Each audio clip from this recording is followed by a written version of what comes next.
نحمدہ و نصلی علی رسولہ الکریم اما بعد فاعوذ باللہ السمیع العلیم من الشیطان الرجیم بسم اللہ الرحمن الرحیم اللہم صلی علی محمد وعلی آل محمد وبارک وسلم۔ السلام علیکم ورحمۃ اللہ وبرکاتہ۔ ناظرین، میں ہوں حافظ محمد حسن رضا ایڈوکیٹ اور آپ دیکھ رہے ہیں لیگل ہیلپ ود حافظ محمد حسن رضا۔ ہمارا موضوع رہن پر چل رہا ہے، جس کے تحت ہم نے رہن کی اقسام، راہن اور مرتہن کی ذمہ داریاں اور ان کے حقوق جو ہیں وہ بیان کیے ہیں۔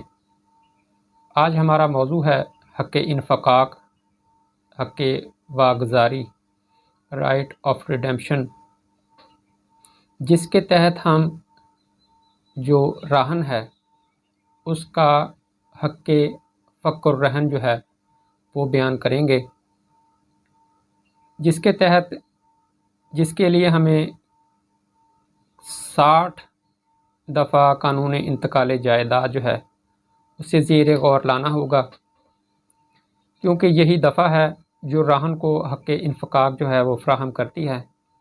ایک راہن جب جائیداد مرہونہ کے مقابل مرتہن کو زر رہن اور دیگر مطالبات ادا کر دیتا ہے تو قانون اسے یہ حق دیتا ہے کہ وہ جائیداد مرہونہ کو مرتہن سے واگزار کرائے اور واپس حاصل کرے۔ یعنی جو راہن ہے اس کا مقصد اپنی جائیداد کو فروخت کرنا نہیں ہوتا، بلکہ وہ چاہتا ہے کہ میرا مشکل وقت جو ہے وہ بھی گزر جائے اور میری جائیداد بھی بچ جائے۔ ایسی صورت میں وہ مرتہن کے ساتھ مطالبات جو مرتہن کے ہوتے ہیں ان کے تحت شرائط طے پا جاتی ہیں، اور راہن جو ہے وہ اپنی جائیداد مرتہن کے پاس گروی رکھ دیتا ہے اور اس سے وہ رقم حاصل کر لیتا ہے جس کی اسے اشد ضرورت ہوتی ہے۔ تو ایسی صورت میں جب جو رقم اس نے بطور زر رہن حاصل کی ہوتی ہے وہ اور اس پر جو بھی واجبات مابین فریقین طے ہوئے ہوتے ہیں وہ ادا کر دیتا ہے، تو اس کے بعد اسے یہ حق حاصل ہوتا ہے کہ وہ جائیداد مرہونہ کو فک کروا لے۔ یہی اس کا حق جو ہے وہ فک الرہن کہلاتا ہے۔ رہن کا مقصد صرف اور صرف یہ ہوتا ہے کہ اس کی جائیداد بھی بچ جائے اور اسے رقم جو ہے وہ بھی حاصل ہو جائے۔ اب جو رقم حاصل کی تھی وہ جب راہن نے مرتہن کو واپس کر دی تو اس کے بعد قانون راہن کو یہ حق دیتا ہے کہ وہ اپنی جائیداد واپس حاصل کرے۔ اگر اس نے دستاویزات اس کے حوالے کی ہیں وہ دستاویزات اس سے حاصل کرے، قبضہ دیا ہے تو قبضہ حاصل کرے، پراپرٹی اگر اس کے نام منتقل کر دی ہے تو ایسی صورت میں وہ منتقلی واپس راہن کے نام پر آ جائے۔ ان تمام معاملات کو فک الرہن کا نام دیا جاتا ہے، جسے ہم حق واگزاری بھی کہتے ہیں۔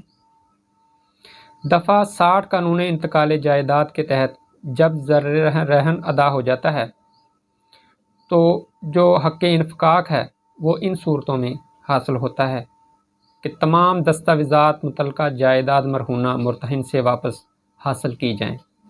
یعنی کہ پراپرٹی کے متعلق اگر کوئی دستاویزات مرتہن کے حوالے کی گئی ہیں تو اسے یوں ہی زر رہن ادا کیا جاتا ہے۔ زر رہن کے علاوہ جو منافع جات یا زر سود ہوتا ہے وہ ادا کر دیا جاتا ہے، تو اس کے بعد راہن کو یہ حق حاصل ہو جاتا ہے کہ وہ مرتہن سے فی الفور اپنی تمام دستاویزات متعلقہ جائیداد مرہونہ حاصل کر لے۔ اگر مرتہن جو ہے وہ جائیداد مرہونہ پر قابض ہے تو راہن کو یہ حق حاصل ہوتا ہے کہ وہ جائیداد مرہونہ کا قبضہ واپس لے۔ اگر جائیداد مرہونہ مرتہن کو منتقل ہو چکی ہو تو راہن جو ہے اسے یہ حق حاصل ہے کہ چاہے تو جائیداد واپس اپنے نام پر منتقل کروا لے اور چاہے تو وہ کسی تیسرے شخص کے نام پر جائیداد کو منتقل کرنے کا مطالبہ کر دے۔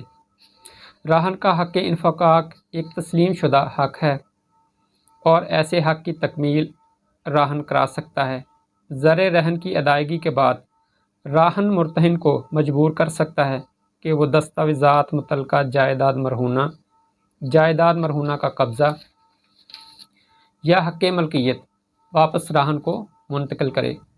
اگر مرتہن جو ہے وہ ایسا کرنے سے انکار کر دیتا ہے تو ایسی صورت میں راہن کو یہ حق حاصل ہوتا ہے کہ وہ بذریعہ عدالت اپنا یہ حق ممکن بنا سکے۔ اس کے لیے عدالت عالیہ لاہور جو ہے اس نے ایم ایل ڈی 1992 صفحہ 1199 پر یہ قرار دیا ہے کہ راہن باوجود اس امر کے کہ رہن قائم ہو چکا ہوتا ہے جائیداد کا مالک رہتا ہے، یعنی کہ یہ امر ہونے کے باوجود کہ رہن قائم ہو گیا ہے، راہن جو ہے وہ جائیداد مرہونہ کا مالک برقرار رہتا ہے۔ جائیداد مرہونہ میں صرف مفاد مرتہن کے حق میں منتقل ہوتا ہے، جو پابند ہے کہ رہن کے قائم ہونے سے 60 سال کے عرصہ میں زر رہن کی ادائیگی پر جائیداد مرہونہ راہن کو واپس کر دے۔ راہن کا یہ حق انفقاق کے طور پر پہچانا جاتا ہے۔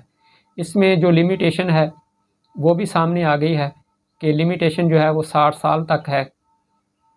اگر کوئی جائیداد کسی کو رہن کی جاتی ہے تو اس صورت میں اس کی لمیٹیشن 60 سال ہے۔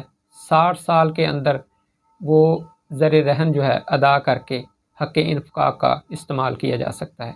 اسی طرح CLC 1984 صفحہ 309 پر حق انفقاق کی وضاحت کی گئی ہے کہ حق انفقاق ایسا حق ہے کہ جس کے ذریعے زر رہن کی ادائیگی پر جائیداد مرہونہ دفعہ 60 قانون انتقال جائیداد میں مذکور امور پر عمل کر کے واپس حاصل کی جا سکتی ہے۔ یعنی کہ دفعہ 60 ہے اس میں جو قانون بتایا گیا ہے، جو ضوابط بتائے گئے ہیں، جو ہم نے پہلے بھی آپ کو بیان کیے ہوئے ہیں، ان کے تحت جو مرتہن ہے وہ اس بات کے لیے پابند ہے کہ وہ جائیداد مرہونہ جو ہے اسے واپس کرے۔